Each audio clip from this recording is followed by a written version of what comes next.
Also, peace. Gusto ko na may peace silang dala-dala sa araw-araw at gabi-gabi pagtulog nila. And I wish for our family na magkaroon kami ng stable na buhay.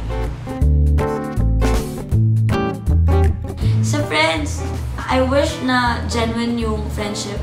I wish na hindi siya panandalian lang. I wish na for lifetime kasi hindi lang ako sa relationship date to marry.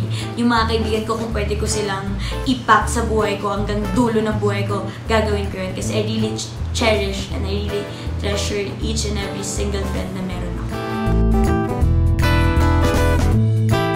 Sa country, of course, world peace.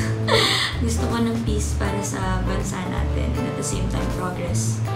I want our country to progress and also gusto ko na mabalik sa atin yung pride na meron yung bansa natin kasi really have so much to offer.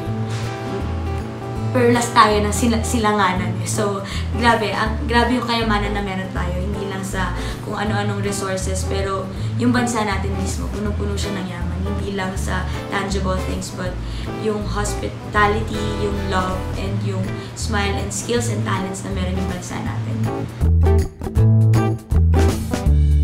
Sa world, yun din. World peace. And at the same time, sana help with each other levels. Sana wala nang nagmamataas, wala nang pride, wala nang away, wala nang nadadami ng mga inosenteng buhay.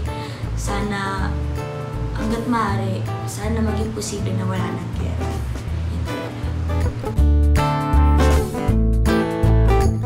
Wish ko para sa sarili ko, tuloy mo lang kung gaano ka klase ng tao. Huwag mong kakalimutan maging mabuti, maging mabait, and lagi mong tatandaan na wala kang kailangang tapakang tao. Basta nagpapakita.